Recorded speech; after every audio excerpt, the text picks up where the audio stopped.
Welcome to Norse Code, the #1 podcast for your Minnesota Vikings. I am your beleaguered and long-suffering host, Dusty O'Connell. Back from an extended hiatus, but glad to be here. I got the new studio all kind of set up in the new home office. Got some sweet fast internet hooked up to it. Was able to watch the entire Thursday night football game on the internet with no stuttering, no hiccups. It was a glorious experience, to be sure, but not quite as glorious as returning to the host chair to fulfill my hosterly duties on Norse Code. I am joined once again by our in-house analyst, blogger extraordinaire, and writer of Vikings stuff all over the internet, Arif Hassan. How are you, Arif? I'm good. How are you? Better now. It's been it's been a stressful month, but everything is finally as it should be. Are you able to stream Arrow directly through Netflix? If I wanted to, which I don't, I could. Why do you hate good things? I don't. Well, all I'm saying is, oh God, this is not going to make me any friends on Twitter, but whatever does. It's just the Arrow is just so stupid. Like, okay, so by the way, for our listeners, how is an almost Archer a basically had this superhero? conversation. Wait, okay, well, first, it's like a comic universe. It's like the DC and the Marvel universes. Like, everyone's a superhero. Like Squirrel Girl, her ability was to talk to squirrels. She was a superhero. So I don't like watch that show either.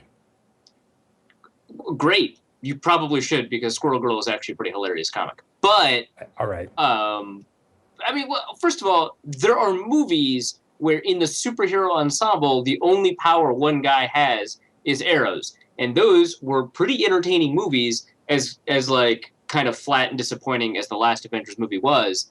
But like that's like not surprising. Okay, but the movies weren't about Hawkeye. But they could be. But they're Batman not. doesn't even have powers. And neither does Arrow.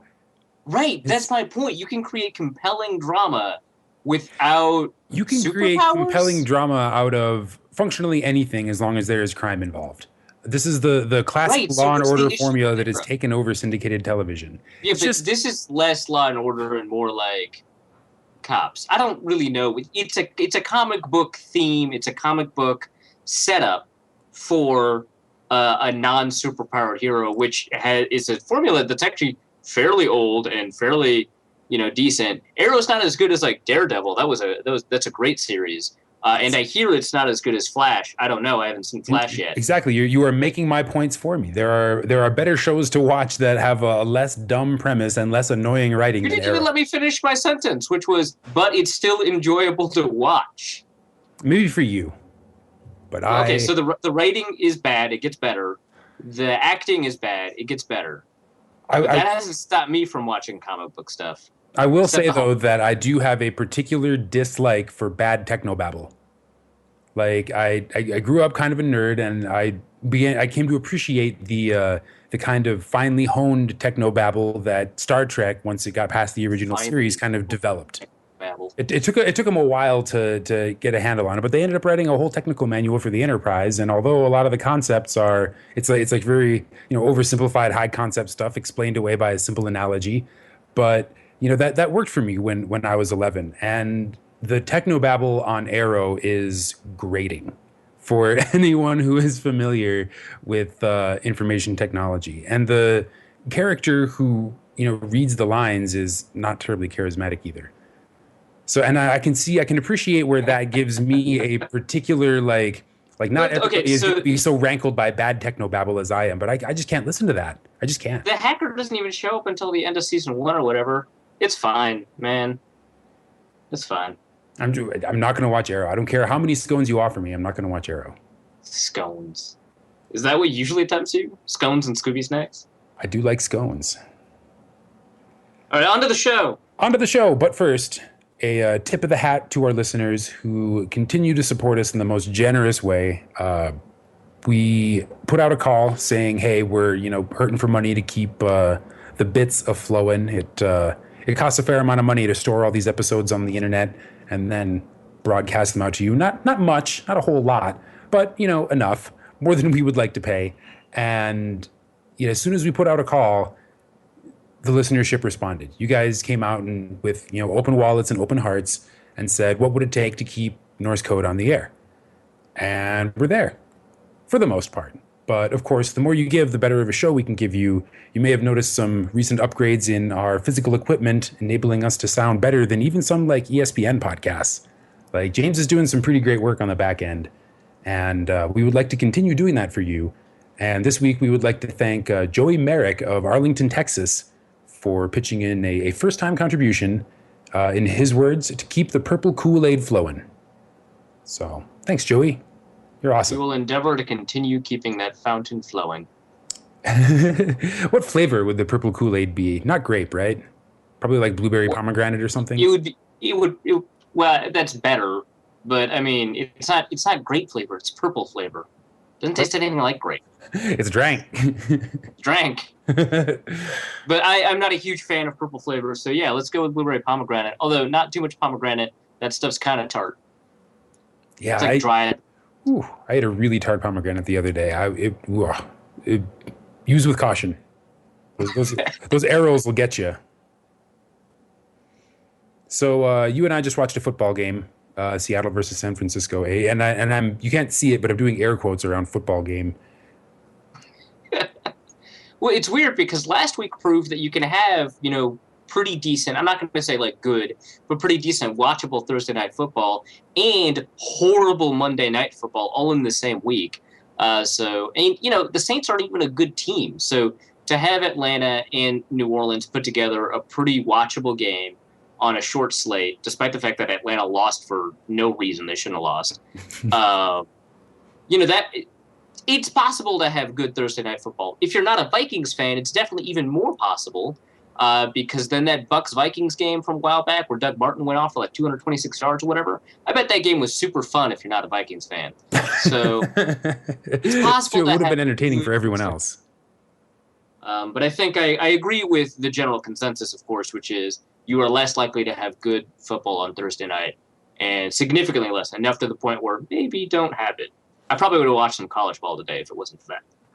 Well, and Russell Wilson said in his post-game interview, he's like, I think we did really well, and we were, what was his quote, flying all over the place, or bodies were flying, something was flying, despite it being a short week, and he, specifically mentioned the toll that it takes on a player's body, and there's been plenty written about players that dislike having games on Thursday after a game on Sunday, and, maybe if they beat the drum enough, then we'll finally live in a world where we don't have to start our football weeks 3 days early. These are the same players that have been trying to stop an 18-game schedule from happening, and we know that's going to happen. More games. Well, how are you supposed to win all the money you lost losing at DFS over the course of a season if you can't just move way up in stakes the last 2 weeks and take a big swing at a couple of soft-looking cash games? That's true. How could you possibly succeed in DFS / make up for your DFS share without 18 games? Just start sooner. What a ludicrous idea that is. Before we get into the, lighthearted Vikings news of the week, there was a story on the Daily Norseman, the progenitor of sorts of this show, about Viking superfan Nick Swardson. This, let's say it rankled our producer, James, who has an interesting personal story about Nick Swardson. And as he was getting the recordings set up, he regaled us with the sad tale of Nick Swardson versus James's fiancée. So without further ado, here's that. Wow, we went like 9 minutes. You had to fucking put me on the spot about stupid Arrow. Well, the banter makes the show fun, Dusty. I feel like the problem with our show is not that it does not have enough banter. It sets up I don't think whatever stupid shit you're about to say about Star Wars. So We're fine. Whoa. Whoa. Shots fired. I actually, you know what? I'll save it for the show. We'll be back in 2, 1. So yeah, Nick Swardson, not a good guy. And we never did find out who farted. I've never seen that movie. I would never watch a movie called Who Farted, but that's because I'm a person of taste. I actually don't remember that movie being released, but it sounds like I'm not going to end up seeing it. So, Well, history mourns your loss. I'll tell you what I will see, though, and I had this argument with some people at work. I was not that excited about the Star Wars trailer because, well, because you hate Star Wars because you have awful taste. because I'm going to see the movie anyway. Like, I already know that I'm going to go see Star Wars. I don't need like a cleverly cut trailer to like whet my appetite or anything. They're gonna get my Cleverly cut. You make it seem like they're tricking you. Ooh, these magicians cutting a trailer to make the movie look quote unquote good. Oh, please, don't tell me you've never gone to a movie and then been disappointed that you had already seen all the best parts cut together in the trailer. Yeah, when I was like 14, I figured it out, Dusty. It's still disappointing to have happen. And so if I'm going to go see a movie, just like, fine, whatever. And plus, yeah, this is just like Disney using its like monopoly, well, not monopoly, we'll call it duopoly power to just like spread its tentacles all over everything. Like, it's not. There's an off chance, and I say this as a Star Wars fan who's very hesitant, who's been burned by Star Wars too many times in the past. There's an off chance that Disney's acquisition of Star Wars improves the Star Wars content and product for Star Wars fans because one, they wiped away the expanded universe, which while there were some gems, was mostly trash. And two, they did not have George Lucas direct the last 3 Star Wars films. So really, there's just a lot of upside here. And that's a pretty compelling argument, but it's just like, it's not Disney's fault that Monday Night Football is the highest rated, program on any of its like cable properties. But it does strike me as just like kind of unnecessary product placement to unveil the Star Wars trailer at halftime of a football game. I mean, I know, with the internet and everything, it's cool to be a football nerd and a Star Wars nerd. The internet and everything. With you kids with your internets on your forum. But now, sports fans or sci-fi fans, what world is this? I don't know. It's astonishing, but really, does the brain trust behind Star Wars think they're gonna attract any new viewership by doing the Monday Night Football thing? No. Exactly. Fun fact. Vikings punter Jeff Locke loves Star Wars. Well, actually, that's not really a fun fact. That's just a true thing. This sets up a fun fact. That's true. Blair Walsh has never seen a Star Wars movie, which deeply astonished punter Locke. So, okay, what's interesting to me is that we live in a universe where like fully realized people have never seen Star Wars, but B, that he went to the University of Georgia. I don't think he ever overlapped with Chris Conley, but the most interesting thing about the most interesting prospect to come out of the University of Georgia in the last draft was that Chris Conley, enormous Star Wars fan, produced a couple of Star Wars shorts, but he also published, didn't obviously make money off of it, for his film class, a Star Wars movie, which is on YouTube. We've pointed to it in the show in the past. It's super cool. I'll link to it in the show notes because this is another opportunity to link to stuff that I like, and it's my show notes. But it's just like weird because he was the Star Wars, prospect, and Walsh is from like the same school. Never seen it. Although Locke and I did get to talking about the best way to introduce Star Wars to someone who hasn't seen it before, which is something called Machete Order, which we'll link in the show notes as well. Oh, they mentioned this in the ESPN blurb written by Ben Gessling that has a hilarious error in the photo caption. But that's where you watch the first 6 movies in a different order than prescribed. Right, because there's 2 orders, obviously, to watch the movies. The release order, which is 4, 5, 6, 1, 2, 3. And then 1, 2, 3, 4, 5, 6 in chronological order. So those are the 2 orders that are like fairly intuitive and logical. And it turns out, actually kind of mostly accidentally, That's not the best order to watch the films in. Only George Lucas could come up with something so purely. Actually, he couldn't even come up with it. He needs legions of fans to come up with something so contrived. Yeah, well, I mean, the fans will admit that, it takes a bit of doing to It's sort true. of maximize the output of Star Wars if you want to enjoy or consume any of the prequels. Long story short, before we get to another interesting Blair Walsh tidbit that's related to this, I think the order that Locke prescribed was like 4, 1, 2, No, 5, 3, 6 one, or two, something. 4, 5, 3, 6. 1, 2, 4, 5, 3, 6. So I was like, that's in all right order, but no, it should be 4, 5, 1, 4, 5, 2, 3, 6, and then one is sort of a standalone movie. It's like a supplemental featurette, basically. You could get away with Uh, just never watching one, and you wouldn't really right, miss much. right. So the issue with one, not as a movie, which is it's a bad movie. Two is a worse movie. So the issue is not that one is an awful movie, which it is. It's that it does nothing to the plot. It does zero things to the plot, and you can watch all of it cohesively. I think there's maybe one line in the third movie that references something in one that makes you think, "Hey, if I had watched that movie, maybe I would have gotten this." That's literally the only thing. All the characters that are introduced in Episode One are killed: Qui-Gon, Maul, etc. All of the plots that are introduced in one are resolved. All of the explanations for why things are happening in two are re-explained at the beginning of two. Like, you don't need to know about trade disputes. Well, You and just need to know that a couple of like planets are like leaving the Federation, right? And that's that's all all that you need to episode know. one really is a movie about a trade dispute.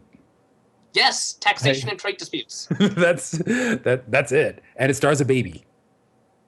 You're right. Well, it stars a baby and is like infiltrated by a amphibious frog character. It's awful. Jar Jar Binks is awful, and you don't get annoyed by him if you watch 2 and 3. You do still have to sit through all of the bad, terrible dialogue of 2, but at least it's important because the romance is a big part of why Vader turns, right? So that's like the whole thing. But yeah, The you get to romance you they get to spend 5 minutes and about 4 sentences writing. yeah, right. Um, but yeah, so you watch 4 and 5, and it ends basically in a cliffhanger. I mean, it's a huge downer, right? Because 5, the Empire's just winning. Oh my God, everything sucks because they're the Empire. Can you And imagine then you go to leaving a Flash. movie theater at the end of 5, like when that was like, when I was That a must have been kid? an amazing shell shock because also the spoiler, right?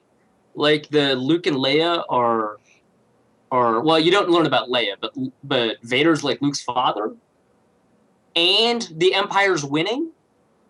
You have to walk out shell shocked, And right? Luke gets like super fucked up. Like it is not at all clear that the good guys are going to win. Like you know two things. One, the story is not over, and two, the rebellion is on the ropes.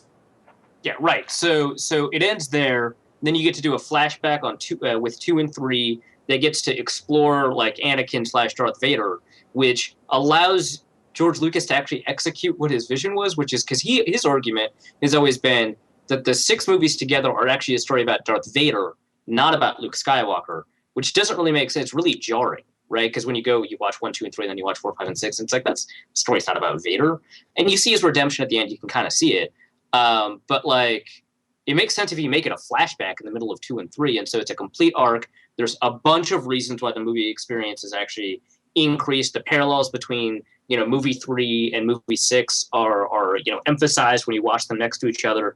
And and it just like small things like, hey, it's not really believable when the Emperor is like succumb to the dark side, Luke, because you when you watch it, you're just like, this Luke's not succumbing to the dark side. But when you watch 3 right before 6, you can see all the things that Luke is doing that make it seem like he could, and it's just a much more believable scene. So there's like 8 million things. We'll link it in the show notes, but with the new Star Wars movie coming out, and Jeff Locke agrees that the Machete Order might be best, and with this story about a different viewing order, I thought I'd leave you with something that I discovered that has vastly improved my Star Wars watching experience, and we'll be watching it along, like me and my friends, before we watch Star Wars. We'll be watching those 5 movies together in that order. The I think they're doing it in the original release order, 4, 5, 6, 1, 2, 3.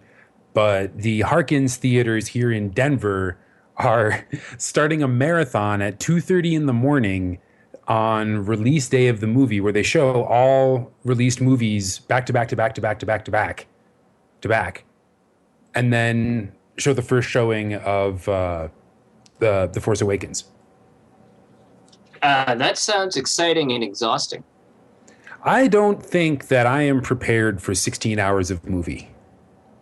Yeah, That's well, pretty aggressive. people have done like Lord of the Rings uncut, extended edition marathons, and those might be longer if you do the extended editions. So some people evidently are. I just don't see how you could not be fatigued by the time you get to see the awesome new Star Wars movie that is I about I to drop. would I wouldn't be able to do it in a theater. I'd definitely be able to if I. Well, this is the plan. I'm going to watch a marathon at a friend's house. Also, we're getting rid of movie one, so that makes it easier. And then the next day we're going to see stars. So like, Oh, so you have a night to kind of ruminate on your experience, so it's all fresh in your mind for when you go see. You'll be ready yeah, for you could, every reference and cameo. yeah, and you could really just get hyped for sure. As opposed to like, I need energy. Where are my 5 hours? Oh, the movie theater like banned me from bringing in stuff. Yeah, right. Oh, my girlfriend's purse is empty. Oh no. But Uh, Jeff Locke, not Jeff Foot, but Jeff Locke is throwing a kickin' party with Colin Luffler and Colin Luffler's wife and Blair Walsh. She's got them all tickets. all the IMAX specialists. 3D. All the specialists are going to go be special together and check out the new Star Wars movie. So Wait, I what about Kevin McDermott? Are you just going to leave the actual long snapper on the team out in the cold? oh, did I say Colin Luffler? I meant Kevin McDermott. I see. Oh, I well, they're going clearly, to leave Colin Leffler out in the cold. He's the nicest out of all four of them. he probably gave his ticket to McDermott's wife. That Fair seems like enough. the sort of thing he would do. So What a I nice guy. didn't get a chance to ping you on this because I wasn't really paying attention to the internet because I didn't have internet. By the way, thank you, Luke from Comcast. You are a beautiful man with the patience of a saint, which I clearly do not possess. Was your favorite like moment of the trailer? Your favorite bit that you saw? What made you the most excited to see The Force Awakens? Uh, Actually, the nostalgia bits. So like Leia and Han hugging as they're like clearly terrified with what's happening. Han getting captured again with Chewie. That was pretty cool. But I think the thing that got me like the most, like the wheels turning the most. So those parts made me maybe the most excited. But the thing that got the wheels turning was when they're entering this temple and you could see all these banners and you saw like the Mandalorian banner. Um, yeah. So I hope that this means we'll see some interesting stuff with Mandalorians. Maybe not. I am kind of pissed that everyone in the Star Wars universe kind of forgets everything every 10 years. Because, 19 years between, movie three, movie four, people are like, are Jedi real? This hokey religion. And it's like, well, they ran the government like 19 years ago. And then and this film is set 30 years after the events of episode six. And they're like, are those stories true? And it's like, they were 30 years ago. Yeah, of course they're true. Why is the Emperor dead? Like that. Well, where did he go? Is he on vacation? Like, So that annoys me. But and they did that again. Like, are those stories true? And of course, Han Solo, who was the skeptic, was like, yeah, no, they're true. The magic and everything, super true. Wow, who would have thought? But like, you have to like convince people that really. Anyway, I know. I so hope he makes reference in the film to having to live through all this again. Like, I remember when I didn't believe, and my father didn't believe, and my grandfather didn't believe. It's been true this whole time. No.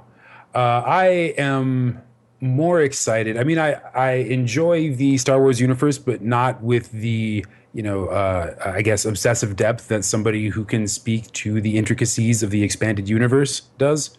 I am much more excited about the action angle. And let me tell you, the X-Wing combat, like on the surface of the planet with the Imperial Star Destroyer, like looming over the horizon in the background, that like gave me goosebumps.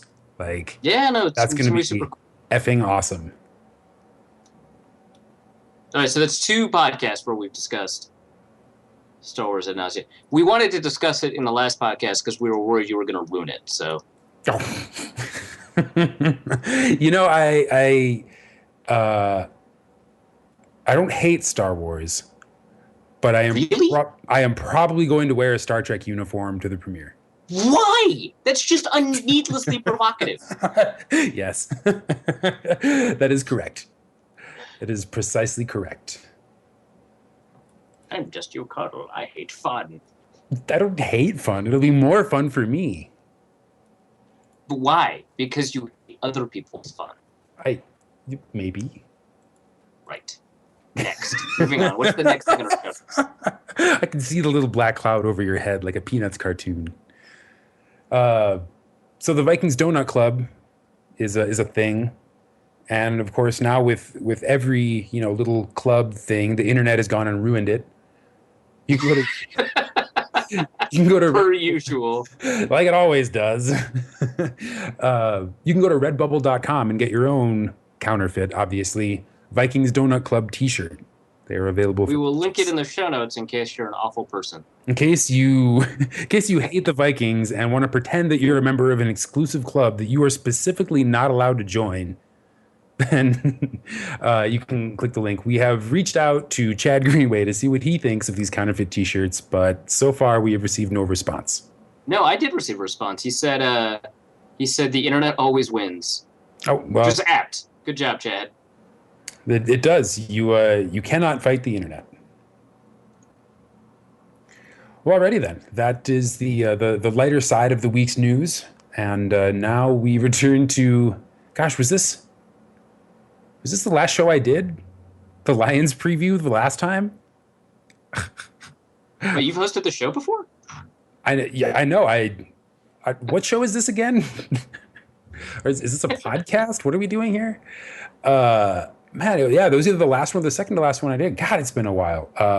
Anyway, one of the last times I was on, we had Detroit Free Press writer and Lions beat writer Josh Katzenstein on to talk Detroit Lions. The Lions are still terrible. They should not be 1-5. They should be 0-6. They were gifted a game by some astonishingly poor game management from the Chicago Bears and a hilarious Golden Tate interception that was, I guess, a touchdown. Yeah, well, it's difficult to complain about the Lions being on the wrong side of a rules mishap or a referee Stop mishap. right now. I don't want you to sound like you are a makeup call. Dusty?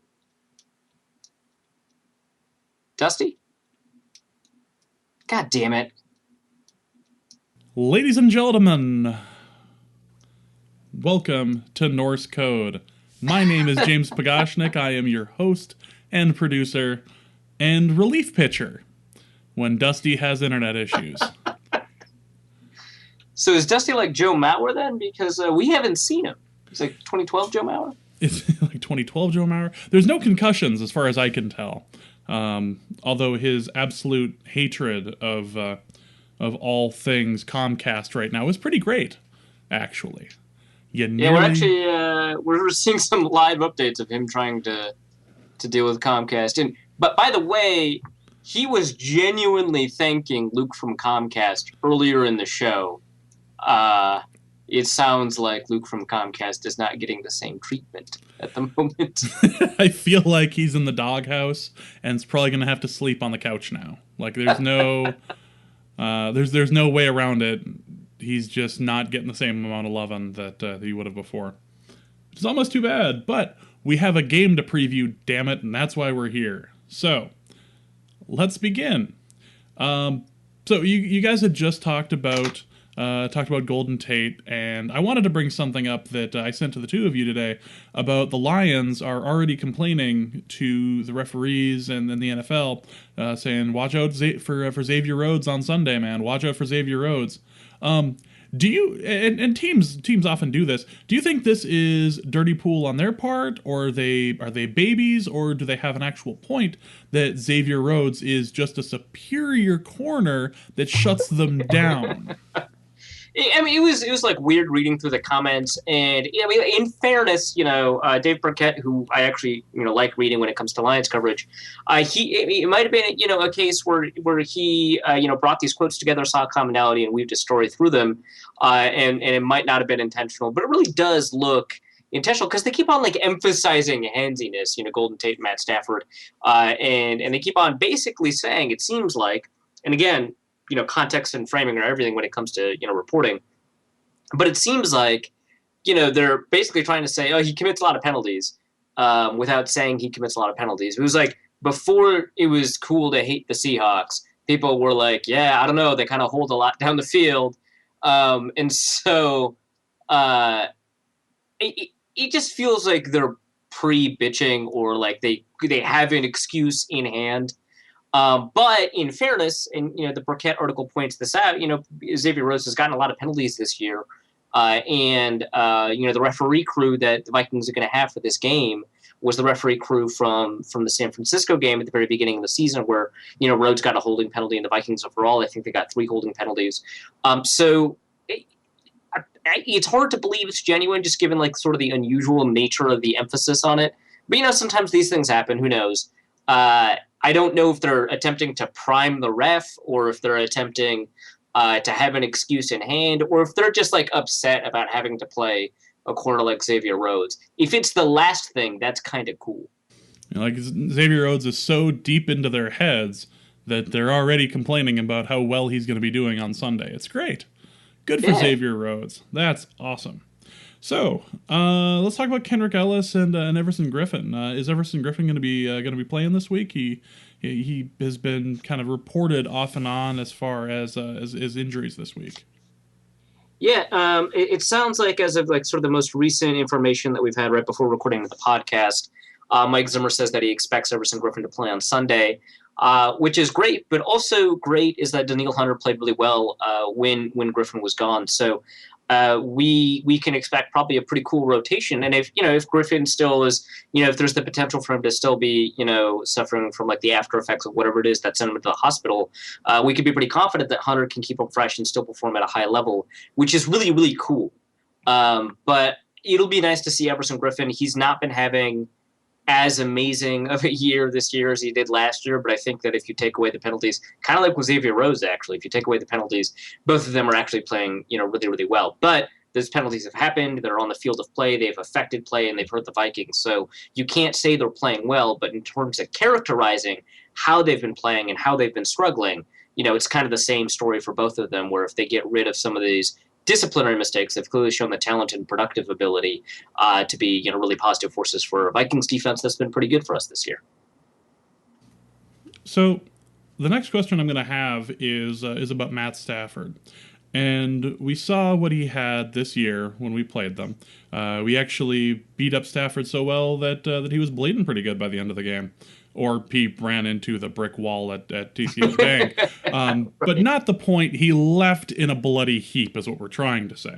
And had x-rays afterwards. Yeah, dude was beat up. I've been using the term harass a lot this season, but we harassed him pretty good. Like, he was just itching to get off the field by the time we were done with him. And itching to get into the MRI tube. Yeah. But there was the stat that we brought up last year about how Matt Stafford is terrible against teams with a winning record. Absolutely abysmal. Throughout his career, the number of wins he has against teams with a winning record is so little compared to the teams without one. Have we seen the peak of Matt Stafford? And is this, Dusty had included a note, is he garbage or a garbage fire? But is this, like, what, I don't want to say what can we expect from him, but you want to say this is a good time to look at Stafford and decide what are you doing with the rest of your time with him, right? Yeah, well, so here's the weird thing about Stafford. We saw the peak of him in 2013. He was a really good quarterback in 2013. You could even make an argument that he was a top 10 quarterback in 2013. But under Joe Lombardi, the new offensive coordinator, he's struggled. Last year he's struggling. This year he's not been good, and in particular he's been pretty poor under pressure. And I don't know, what it is about the Lombardi offense, which is derived from a lot of the same principles that the Turner offense is derived from.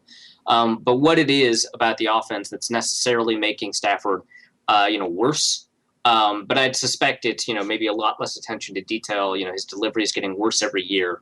And if you don't attempt to correct that as a coach, that tends to escalate problems. We've talked about on the show in the past where, mechanics and delivery are important because they tend to exaggerate traits that a quarterback has. So if they're a very accurate quarterback, with pretty good arm strength, a cleaner delivery and mechanical precision in terms of the way they throw the ball will increase their control of the ball and allow them to drive the ball a little bit faster in situations where it needs to. Whereas if they're inaccurate or they make poor decisions, the ball tends to soar or kind of flail about. So that's the kind of the situation where Stafford, where he likes to, take these risks. But, when his delivery kind of breaks down, there's not. And so, there's like all sorts of things. I think that the offense, the way that it was schemed in the last 4 or 5 games and last season, doesn't give him a lot of options against pressure, which is why, pressuring Stafford is good. He's always had issues under pressure. But, 2 years ago, there were ways around it in terms of the way that he went through progressions and what was open for him. This year, it doesn't seem like that's the case. It hurts that, Pettigrew is bad now and that Eric Ebron is not a great safety valve. But, some of it is just the way the offense is designed and some of it's Stafford. That said, he had a really great game against Chicago, which he had not had by the time the Vikings played him the first time. And so the question is hey, so he puts up not just 400 yards and 3 touchdowns, but a relatively efficient performance too against Chicago. Does this mean that they're turning a corner? And there's reasons to think kind of, both ways. The first, I think, the most likely evaluation is that Stafford is a really inconsistent player, which is something we've always kind of known to be true. And the flip side of inconsistency when you're bad is that occasionally you'll produce some good games, maybe even brilliant games. Chicago is a really, really bad defense. They're in a fire sale. They don't know what their defensive identity is. And by that, I mean, they literally don't know what positions players are going to play for them or what players they want to play. Their secondary is bad, so that relates to it. Not an ideal set of circumstances. Right. No, for sure. And you take a look at, maybe some different indicators about Stafford. So you could take a look at his adjusted net yards per attempt for the season. He ranks 25th, but in DVOA, the Football Outsiders metric, he ranks 20th, but in Pro Football Focus, he ranks, I think, dead last, actually. So from a play-by-play decision-making, basis, and from the ability to sort of maybe avoid sacks, there's been a couple of problems, but the Lions do return 2 offensive linemen that they didn't have in the game that the Vikings played them against, and I think that'll make a big difference. Adrian Waddle is returning at right tackle over Cornelius Lucas, and Tomlinson is playing over Manny Ramirez at left guard. And both of those players are upgrades, and so I think we'll see a lot less pressure on Stafford. But I still think that pressure is probably the way to win the game. You always have to worry about Amir Abdullah. The Vikings have had issues with backs like him. They did a pretty good job last game against Amir Abdullah. Zach Zenner is out. I think Joy Bell is going to be out, so you have to worry about Theo Riddick too.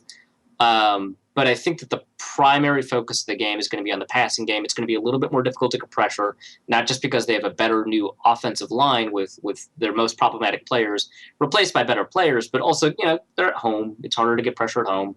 That's just a thing. Or it's harder to get pressure when you're away, that is. And that's just a thing. One thing to watch out for is that they're getting better and better every week at utilizing Calvin Johnson. There's a really good piece over at Private Detroit called Calvin Ball about how exactly they were able to get Calvin Johnson, going against Chicago.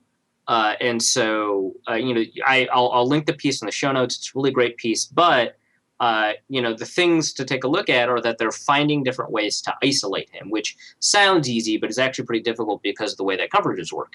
So, against, man coverage, what they'll do is they'll try to tighten up the formation so that, the cornerback that's going to be covering Stafford is wider than where Stafford is.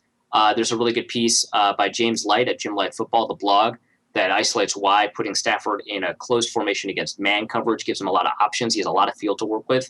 But against zone coverage, they'll move him out super wide, 3 yards wide of the numbers, and they effectively turn a zone cornerback into a man cornerback, kind of like Baylor does. And then, when he's double covered, Matt Stafford will, in his progression, look off the safety to isolate, the corner. So they're doing a lot of things to isolate, Calvin Johnson in ways that they weren't doing in previous games. And that's something to watch out for, too. If Xavier Rhodes shadows him again, I think that's probably best. Because if you've got someone man on man against a cornerback like Calvin Johnson, I mean, that's why you draft Xavier Rhodes. So, that's going to be step 2 of shutting down the Lions, because there's a lot of risk of this being a trap game. The Lions are awful, but the Vikings never really. I mean, they haven't earned your trust, right? I mean, like they win games they're not supposed to win, they lose games they're supposed to win, and that's changed under Zimmer. But like that, the specter of that kind of haunts Vikings fans, and I think that this is the kind of game where that might happen. And we just have a weird record as far as playing in Detroit too. Like it's just we lose a lot of games that we really should have won. You ready for the real stat as far as for Stafford against winning teams? Oh yeah, what's the real actual stat? Here's our number of the week, folks. The number of the week is a 3, a dash, and 35. Matt Stafford is 3-35 against teams with a winning record throughout his career. Yeah, I've seen that stat before. There's a really good piece at Football Perspective that contextualizes the stat a lot, and basically it's just like quarterback wins are bad. But Stafford is better than the team around him. The team is also 3-35 when he's playing. That's not to say he's a good quarterback, though. No, if you've got an inconsistent, slightly below average quarterback and a bad team, you have a bad team. Yeah, and a lot of that can be attributed to Detroit itself, not the city, but the team. But I mean, if you want to attribute the city to their losses, you can. I don't think that the team really has anything to say about it, but still. So Matt Stafford, probably still garbage, and we are a winning team, so let's try not to be the 4th notch on his belt. Well, there is this to say, though. Remember when the Lions went 0-16, and they were playing against the Vikings, and of course that's the I think that's the Orlovsky self-safety. That was the Lions' closest game of the year. They almost won that game. Yeah, I remember Watch that out, man. All too well. Actually, that you're thinking of the second Vikings-Lions game.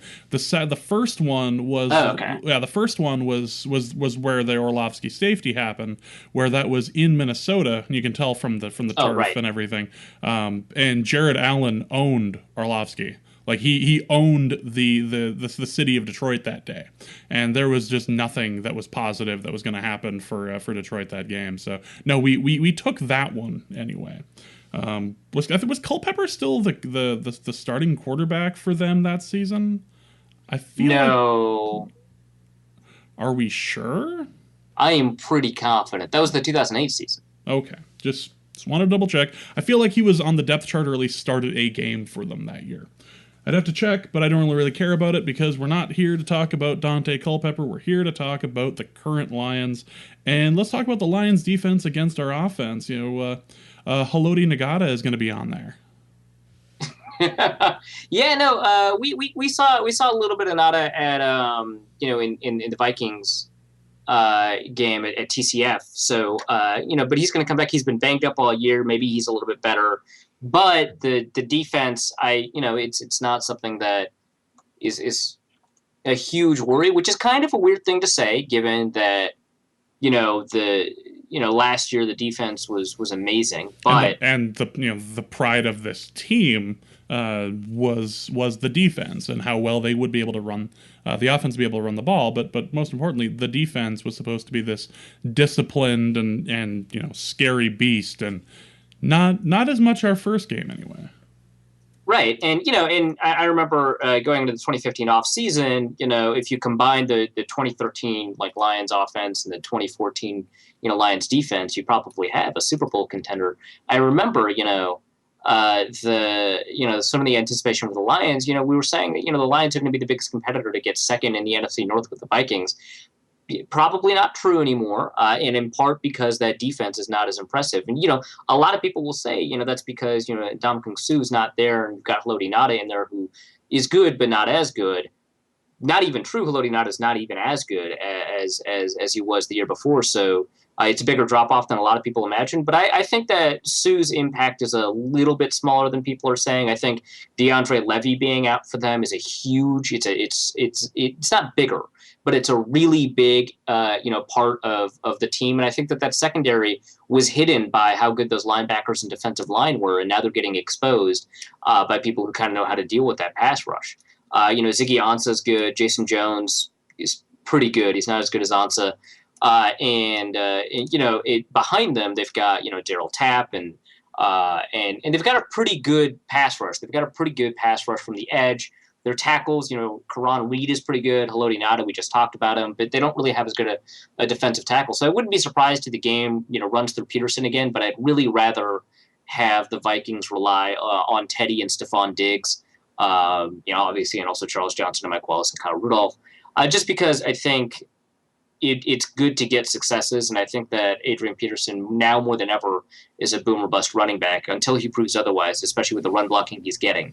And that being consistent against the Lions is the best way to beat a really inconsistent team like the Lions. Here's a question for you. Dusty and I were talking about this a couple weeks ago, and we never came to a real conclusion, so I wanted to bring you in on this. Do you think that Ndamukong Suh is pulling a Darrelle Revis to the Bucs? Do you think he's pulling that right now with the Dolphins? Like, he's going to end up on a new team, like an actual contender next year, as opposed to, okay, he got his contract, a team was dumb enough to pay him, and now he's going to end up on a different squad? Or is he going to pull the second part of the Revis and end up just back in Detroit for a ridiculous amount of money for a new deal? No, I think Suh wants to play well. I think, some of it has to do with, he's had a couple of injuries in Miami. That happens. But, I think some of it has to do with the fact that they're not enabling him sort of in the same way as Detroit did. I mean, when he was with Jim Schwartz, I mean, they played a wide nine scheme, which is not to say he was schemed to be good, and that anybody could have fulfilled his role in that scheme. It's that they maximized his potential and ability in that scheme because it allowed him to play both 3 technique and 1 technique, and it was very difficult to deal with him asking purely to rush the passer. The Dolphins aren't doing that. I mean, they ran, and with the coaching change, things may change, and he may sort of blossom, which would provide at least some soft evidence for that kind of theory.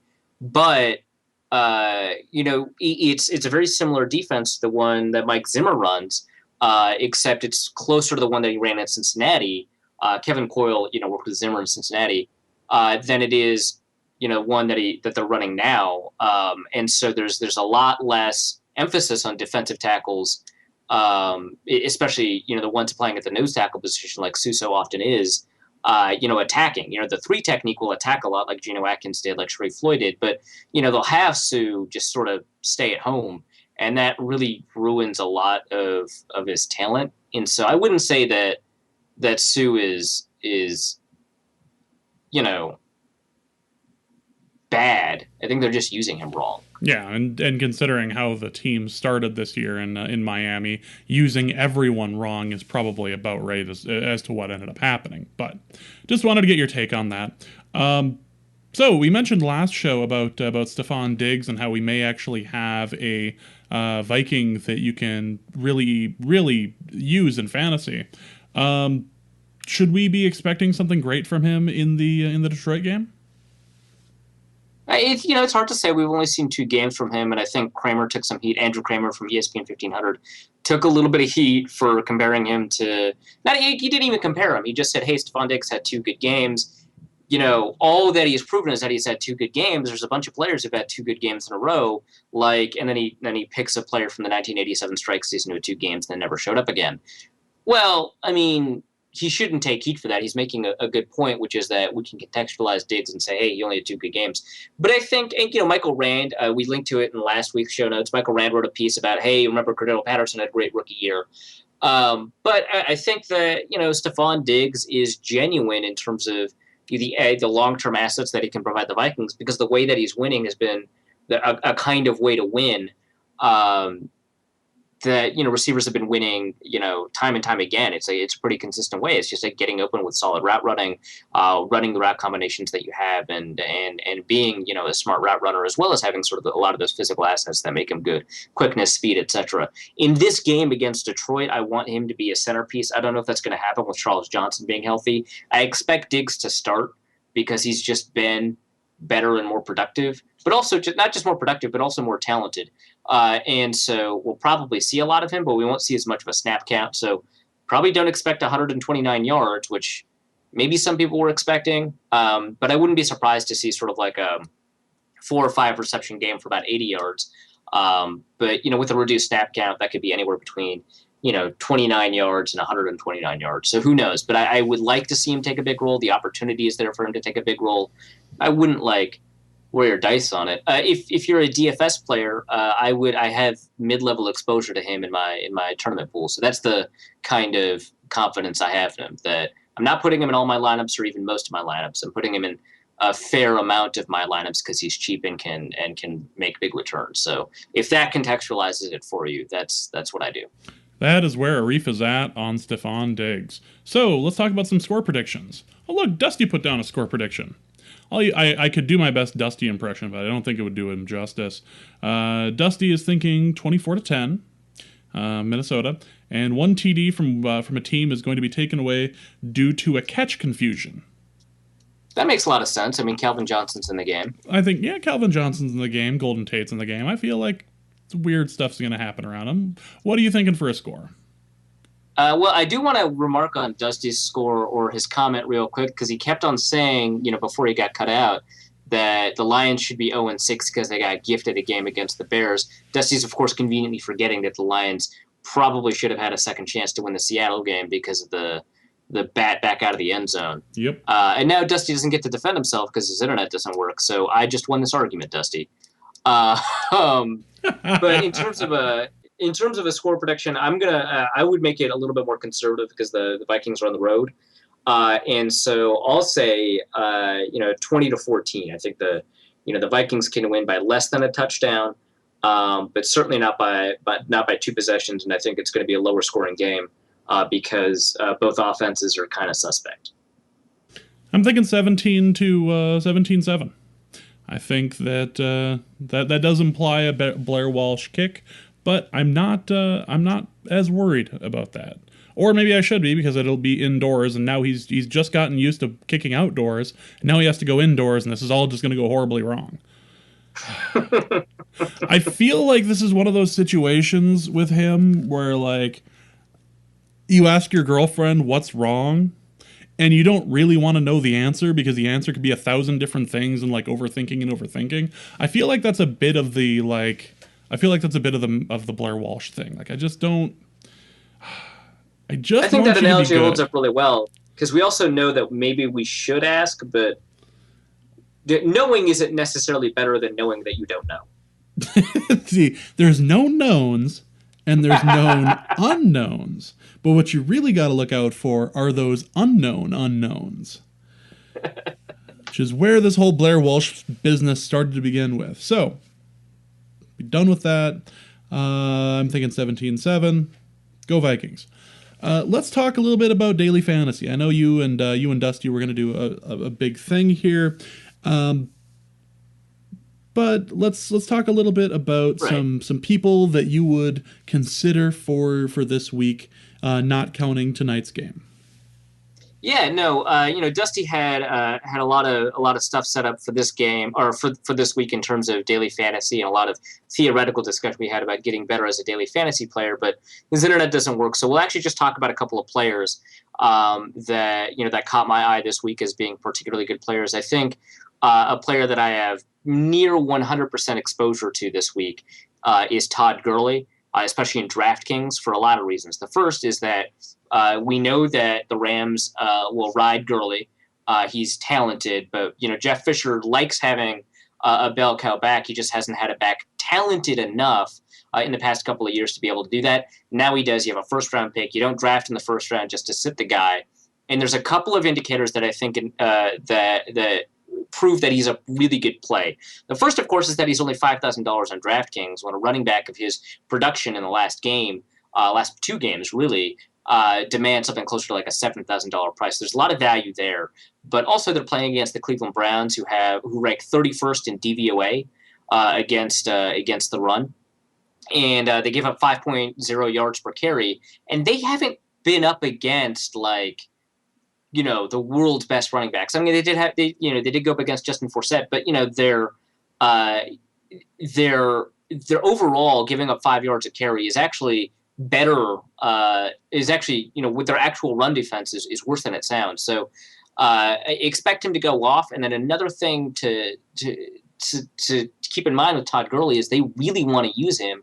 He's game script proof. Like, one thing that we talk about in daily fantasy sometimes, and when we take a look at games, is game script. If a game is going to be a blowout, then in the second half, the winning team is probably going to want to run more, and the losing team is probably going to want to pass more. That's why Blake Bortles has been such an interesting and pretty good play in daily fantasy, because you'd expect the Jaguars to fall behind. He's going to throw the ball a lot. Some teams are very game script dependent, so TJ Yeldon is very difficult to play in daily fantasy sometimes because those teams are game script dependent, and some of them are game script proof. Another example is Phillip Rivers, who throws the ball over 40 times a game, whether or not they're winning or losing, because Melvin Gordon has been such a disappointment. So in this case, Todd Gurley is game script proof because he got 30 carries in a big loss to the Packers. So this is something that this is a player that I would definitely target. Even in FanDuel, his salary, and FanDuel salaries are a little bit different. You've got a larger salary cap, for example. His salary at $7,400 is still a really good value. So that's somebody that I would definitely target. Everyone's targeting Devonta Freeman. That makes sense. If you're really concerned about ownership percentage and stuff, and there's been a lot of discussion recently because of the ownership percentage controversy about, having access to information. If you're concerned about ownership percentage and you want to gain an advantage by getting a productive player who's not going to be as highly owned as Devonta Freeman, you could get Arian Foster, who is also, in a really good matchup. The thing, with the Texans, of course, is that A, they're bad. But B, Arian Foster, when he's with the Texans, is a huge bell cow. It's not just that he's going to get a lot of carries, which is really important. It's that he's gonna get receptions, and in both FanDuel and DraftKings, they reward that, especially in DraftKings, which awards a full point per reception. Miami's had a lot of trouble with pass catching backs in particular, and they like Arian Foster in goal line situations and on third down. So you've got a good matchup. You've got a player who you can pivot to if you don't want to use one of those highly owned players like Devonta Freeman or probably Todd Gurley. There's a reason he's good value. Then you can pivot to Arian Foster. Other than that, receivers are difficult to identify as being definitively good or definitively bad. I think DeAndre Hopkins is finally fairly priced in both DraftKings and FanDuel, so it's harder to get a really good deal out of him, but you kind of want to target him. Receivers are a little bit harder to pick out. I probably am going to stay away from Jones and Beckham and probably go for Fitzgerald just because I have Carson Palmer in a lot of my guaranteed prize pools. I would probably target a player, like Keenan Allen, like Larry Fitzgerald. For tight ends, you could take a look at Gary Barnidge, who's still underpriced. We don't really know why he's doing well, just that he's doing well. Antonio Gates is consistent, and Greg Olsen is receiving a ton of targets. And he's being underpriced because of 2 underperforming games. But he's getting a bunch of targets, so he's eventually going to convert those again into the kind of production he had earlier in the year. So Greg Olsen's another guy I would target. I think he's the 3rd or 4th most expensive tight end. And he's producing like a 1st or 2nd tight end, especially because Rob Gronkowski, who's the most expensive tight end, has been seeing fewer and fewer and fewer targets as the weeks go on. So I would probably take a look at Greg Olsen, and he's a good stack with Cam Newton. So those are the players that I'm looking at. And Dusty had put down John Brown out of Arizona. What do you think? I think that's a good pick. John Brown has been getting more and more targets actually as the weeks have gone on. It's difficult for Arizona to navigate the targets they have between Michael Floyd, Larry Fitzgerald, and John Brown. But John Brown is a big play guy. I like him a lot, especially in a guaranteed prize pool and tournament play where you have to place in the top, percentage instead of just the top half, usually the top 20%. Baltimore has a bad secondary, and Carson Palmer is playing lights out.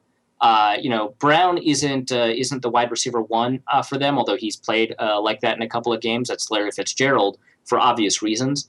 But Brown is priced better than Larry Fitzgerald is. I have Fitzgerald, like I just said that. But if you want to take advantage of a stack but still pivot, you want to take advantage of the fact that Carson Palmer's playing well, and you want to double down on that by playing an Arizona receiver, John Brown is a great choice. He's actually a better value than Larry Fitzgerald. I chose Fitzgerald because he fit into my salaries a lot. But you're going to get more bang out of your buck for John Brown, and he's been getting more and more targets despite the fact that you have to negotiate, Michael Floyd, Larry Fitzgerald, John Brown. And so he has the ability to go off. He's a deep threat, and he's also a mid-level threat, so he can get those yards while also getting enough targets to be kind of a PPR demon. So he's actually a really good play, and Dusty pointing him out is smart because I think that you could probably do well in some of these tournaments by playing him because he's getting the kind of targets that you need for a receiver like him. Let's go to the mailbag. We got a couple of real good questions here, and the first one is near and dear to my heart. Delta BC Dad asks, if you guys were stranded on a desert island, which affiliate market products would you pick? Meaning the types of products that are advertised on podcasts. Assuming you can only have one item. I bet Arif says DraftKings. I mean, I can't eat DraftKings, man. I can't eat any of our affiliate products. I'd probably take the mattress. There's no way that's not useful on a desert island. True. I, however, would want to have use of Squarespace, because that would probably also imply that I would have an internet connection, which would also imply I could tell people to get me the hell off the damn island. That's such a cop-out. I mean, yeah, having DraftKings would imply that I have an internet connection. It's so stupid, man. Really? I thought I was being clever by having my own website through Squarespace.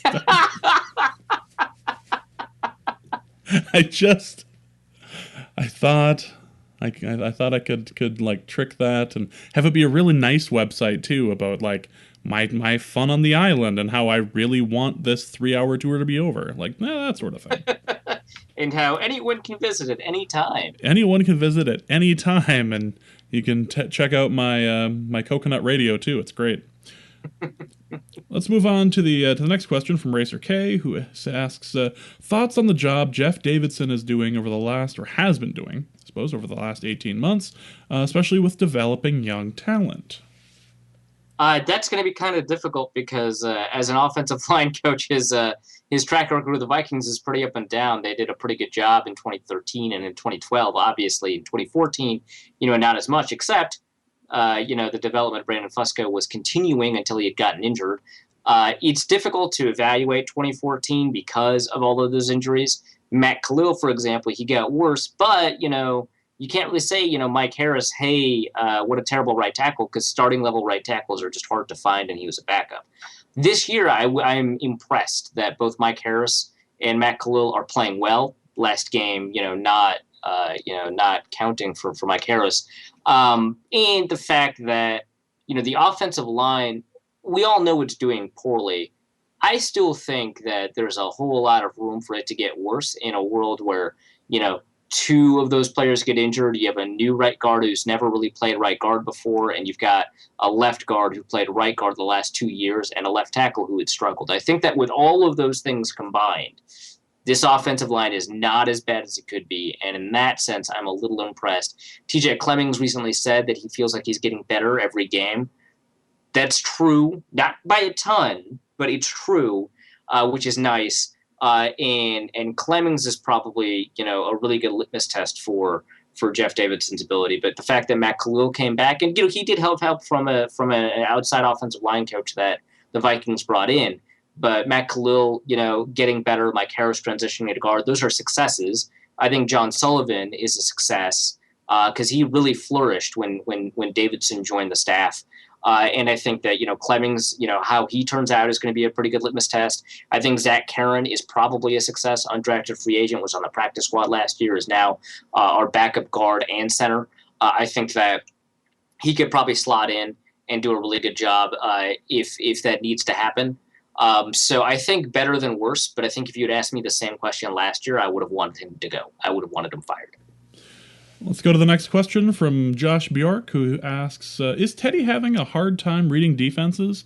There's something going on, and I can't put my finger on it. I don't think so.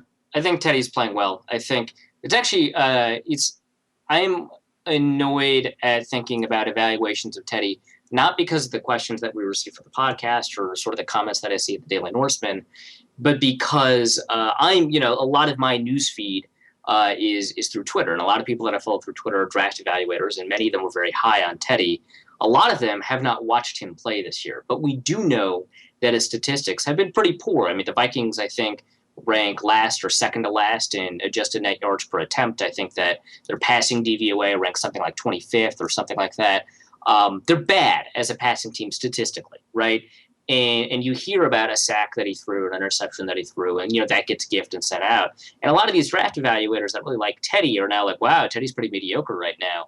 I had a lot of people that I respect, the guy that we had to preview the Falcons game, the guy that we had to preview the Chargers game, Ethan Hamlin, who's been on the show a couple of times, some people that I've recommended that you follow, like Matt Harmon, at NFL.com, but formerly Backyard Banner. A lot of these people that people colloquially call like draft Twitter, are just like, man, Teddy's not that good, and that's not true. He's been very good for being a 22-year-old quarterback dealing with as much pressure as he's been dealing with. This is the third time I'm going to cite this statistic on the show, but it bears repeating. He's been under pressure about 42% of his snaps, which would rank number 2 in 2007, number 1 in 2008, number 1 in 2009, number 1 in 2010. It's an uncommon amount of pressure that he's been under in terms of the pass rush that he's getting. And last year, a lot of that pressure would have been on him. And this year, that's not really the case. The pressure's getting to him much faster, and it's very difficult to deal with. I think that on a decision-by-decision basis, he's making more good decisions than most quarterbacks do. So he's performing better than average on a success rate, scale. But I think that his mistakes are a little bit bigger this year than last year because he's taking more chances. People wanted him to take more chances. And he's throwing down the field a little bit more. People are talking about how his completion percentage, past 20 yards. I think even in the Kramer article, one of the Kramer articles that he wrote recently, his completion percentage past 20 yards ranks iffy in the league. But his accuracy percentage, if you account for drops, it's in the top 10.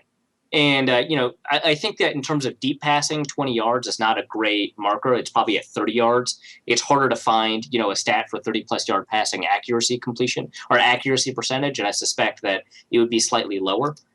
But he's performing well. And every time we see one of these bad games from Teddy, every time, after the Denver game, after the Kansas City game, after the San Diego game, everything but basically the 49ers game, every time we go back and watch the All 22, or even just watch the broadcast again and just take a look at Teddy from a play-by-play perspective, he's almost always turned out to play better than our initial impression of him, because these interceptions, they stick out in our head.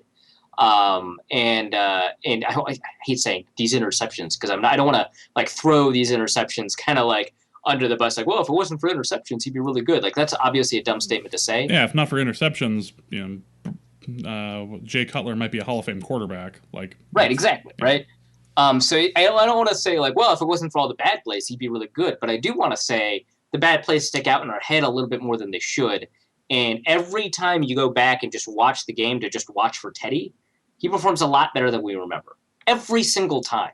So no, I don't think Teddy has trouble reading defenses. No, I don't think Teddy's play has been worrisome this year. He's playing as an above-average quarterback, as a second-year quarterback. The statistics aren't there to show it. And I might sound like a homer. I might sound like I'm defending my guy because he was somebody I liked a lot during the draft, and I'm glad the Vikings got him and stuff like that. And that's a pretty reasonable filter to put these criticisms through. But I still think I'm being fairly objective because every single time I've watched, I've been surprised by how not disappointed I've been in him. And the San Francisco game was bad. I mean, there's no two ways around it. So I came off with the initial impression at the beginning of the year that he had a bad game, and I think that since then he's been pretty good. He's had bad halves. He had a bad first half against Denver, etc. But no, he's been fine. He's been good, and I think that Vikings fans should be more encouraged than discouraged by his play. Sorry, that was more of a rant than a mailbag answer, but I just wanted to get that off my chest. Why can't you let us be hypocrites? Why can't you let us be upset that he's taking more chances when we wanted him to take more chances? Why can't you just let us live in our hypocrisy? Why can't we have nice things? This is why. Reef and his rants. Let's go to Tommy Gunn, who asks, help me settle a debate with your expert opinions. Where would you rank our wide receiver core in the league? Interesting question. That is tough. There's a bunch of really good receivers. There's too many good receivers to say I think top half. There's too many good receivers in the NFL to say top half. So that's pretty tough. I guess Atlanta's obviously up there. Baltimore's not. Arizona is. Buffalo is not. Carolina is not. Chicago is not. Cincinnati might be. Cleveland is not. I don't know. It depends. Like, healthy Dallas obviously is. Without Dez Bryant, they're not. This is tough. Yeah, probably top half, but they're not appreciably in the top half. The Giants and the Jets both have a better receiver core. The Saints. They've got one good receiver that's better. Actually, it's Willie Snead of all people that's better than I think the Vikings have, unless Stephon Diggs continues to perform. New England is always hard to tell, but they're probably a little bit better despite the fact that it's kind of Julian Edelman and that's it. Better than Oakland? Well, maybe not, actually. I like Cooper and Crabtree a lot, too. So probably top half with Diggs, and then without Diggs, definitely not. That sounds about right. Finally, we have a Coach Esser question. Yay, he's been a guest on the show before. We love him. Yep. Dennis Esser asks a very succinct question, which if you've heard the Coach Esser podcast before, those were definitely not succinct shows. What should dynasty owners of Charles Johnson be doing right now? Sweating, but I don't think they should be getting rid of him until later in the season when we see what his market share of targets is. Because, I don't think Mike Wallace is going to be on the team in 2016. He's made a really good case for it, so I definitely could be wrong. And he's been better than I thought he would be. But if Michael Wallace is not on the team in 2016, Charles Johnson is either the first or second receiver. He's got a bunch of athletic talent. He's not young. He's been in the league for a little while, and he entered as an old rookie. So it's not like he's got unlimited potential. But he could still produce, and I think that you want to hold on to him unless his market share drops precipitously in the next few weeks. So that's what I'd watch out for before you try moving him, trading him, or dropping him or something like that. No, I think that's very reasonable, and it goes to people just starting too. It's like it's not a bad idea to keep him around. It's just one of those how long is it reasonable to keep him around if he's not going to end up getting the targets? So no, it's definitely something you want to analyze closer to the end of the year. And that's going to be it. I did half a show. Yeah. It doesn't feel like half a show, but you get the save, but you don't get the win. Yeah, I get the save. I don't get the win, but I can take that. I like how in our show notes we give little names to the episodes, and whether or not that name ends up being on the actual show itself is kind of irrelevant. But this one was actually labeled "Return of the Mac," and that is almost what happened. My Mac saved us all, apparently. Good for us. So that is going to be it for Norse Code.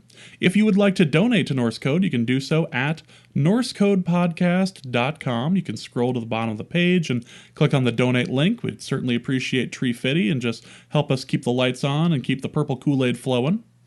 And if you'd like to join our Patreon movement, you can do so. The link will be on the Norse Code Podcast page and on the Daily Norseman page that'll be up while this show is posted. Awesome. You can follow Arif at Arif Hassan NFL.